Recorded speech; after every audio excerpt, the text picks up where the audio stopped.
So guys, আমরা এসেছি আজকে রকস্টার সিনেমা দেখতে। শাকিব খানের সাকিবিয়ান হয়ে রকস্টার সিনেমার অনেস্ট রিভিউ দিব। আসসালামু আলাইকুম, হ্যালো গাইস, কেমন আছেন? আশা করি ভালো আছেন। আজকে একটি নতুন ভিডিও নিয়ে আসলাম। আমরা যাচ্ছি রকস্টার ছবি দেখতে শাকিব খানের। এই যে আমরা ফ্যান্টাসি আইল্যান্ড এসে পড়েছি, এখান থেকে টিকিট কাটলাম। এখন আমরা ভিতরে ঢুকে পড়বো। এই যে আমরা ভিতরে ঢুকছি, এখন ছবি দেখার জন্য চলে গাইস। আমরা এসেছি আজকে রকস্টার সিনেমা দেখতে শাকিব খানের। আমরা দেখবো, তারপরে জানাবো কেমন হয়। হ্যাঁ, গরুর দালাল, ও সরি আলাল, একটা মাগির দালাল। এইসব কথা কইতে নাই। ও আমি তো গরুর দালাল, আমার নামই আলাল। তো আমরা এখন উপরে যাব। এই জায়গায় ছবি দেখতে আমার বরাবরই ভালো লাগে। এই যে এখানে দেখেন মেগাস্টার শাকিব খানের ছবির পোস্টার লাগানো হয়েছে। এখানে আমি অনেক ছবি তুলেছি, এখন ভিতরে গিয়ে দেখবো। তো ছবিটি শেষ হয়ে গেল। ছবিটি অনেক সুন্দর হয়েছে।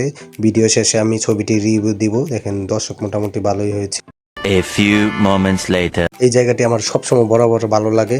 এটি হচ্ছে ফ্যান্টাসি আইল্যান্ড। আপনারা এখানে আসতে চাইলে উত্তরা হাউস বিল্ডিং আসবেন, ওইখান থেকে যে কোনো অটো লেগুনার যে কোনো করে আপনারা আসতে পারেন। ফ্যান্টাসি আইল্যান্ড বললেই হবে, নামিয়ে দিবে।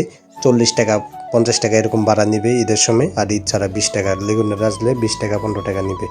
সো আমি এখন বের হয়ে যাচ্ছি, আর আপনাদের ভিডিও শেষে জানাবো মুভিটি কেমন হলো রকস্টার। আর ছবি কেমন হয়েছে? অনেক ভালো হয়েছে, অনেক ভালো হয়েছে, খুব ভালো লাগছে ভাইয়া। আর এই জায়গাটা অনেক ভালো লাগছে। এই আশিক ভাই, আশিক ভাই দুইটা মিলা মালাই তো। এই আব্বা জান, ছবিটা কেমন হয়েছে? করা হয়েছে, করা ডাইরেক্ট সুপার সুপার। ছবিটা ভাই অস্থির হয়েছে, অস্থির। যারা মিউজিক সম্পর্কে বুঝে তারা এই ছবিটা মানে বুঝবে। আর ভাই কি আশিকি তো ফিলে এসে করছিল ছবিটা লাস্ট দিক দিয়ে। আসবেন, দেখবেন ছবিটা, তাহলে বুঝতে পারবেন পড়া হয়েছে, পড়া। সো আমি হচ্ছে একজন সাকিবিয়ান।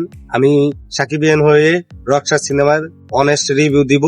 সেটা হলে গিয়ে শাকিব খান অনেকদিন পর অ্যাকশন সিনেমা করতে করতে ছিল, আর 2-3 বছর ধরে এখন অ্যাকশন সিনেমা বাদ দিয়ে প্রিয়তমার পরে রোমান্টিক সিনেমাতে যোগ হলো। আর আপনাদেরকে বলবো যে এই সিনেমাটি আপনার প্রিয়তমাকে ছাড়িয়ে গেছে। এত সুন্দর ইমোশনাল অ্যাক্টিং করেছে শাকিব খান, যা বলা বাইরে। এই সিনেমাটা দেখলে আপনারা কিছু কিছু সিনে আশিকি টু ছবির ফিল পাবেন, সাইয়ারা ছবির ওইটা একটু ফিল পাবেন। সবচেয়ে বড় কথা হচ্ছে কি, আমাদের বাংলাদেশে এই ধরনের কখনো সিনেমা হয়নি। আর এই সিনেমাটা শুধু তারাই বুঝবে যারা মিউজিক নিয়ে কাজ করে, মিউজিক সম্পর্কে জানে, যে একজন সিঙ্গারের জীবনে কিভাবে জীবনে অনেক বড় হয়ে যায়, বড় হয়ে আবার নিচে পড়ে যায়, মানে আপ ডাউন হতেই থাকে। সো আমি বলবো আপনারা যাবেন, গিয়ে দেখবেন। ছবিটি অনেক ভালো হয়েছে, কাহিনী ভালো আছে, আপনারা দেখবেন। আর আরেকটা কথা বলবো, এই ছবিতে আপনার আসিফের 2টা গান আছে, এত সুন্দর হয়েছে গান 2টা। আপনাদের শরীরে দেখেন আমার পছন্দ দাঁড়িয়ে যাচ্ছে, মানে নাড়া দিয়ে উঠবে, এত সুন্দর গান গাইছে আসিফ। সো মুভিটি কেমন হয়েছে, আপনারা দেখেছেন কিনা কমেন্ট করে জানাবেন। আর আমার রিভিউটা কেমন লাগলো কমেন্ট করে জানাবেন। চ্যানেলটিকে সাবস্ক্রাইব করে রাখবেন, ভিডিওটিকে শেয়ার, কমেন্ট, লাইক করে দিবেন।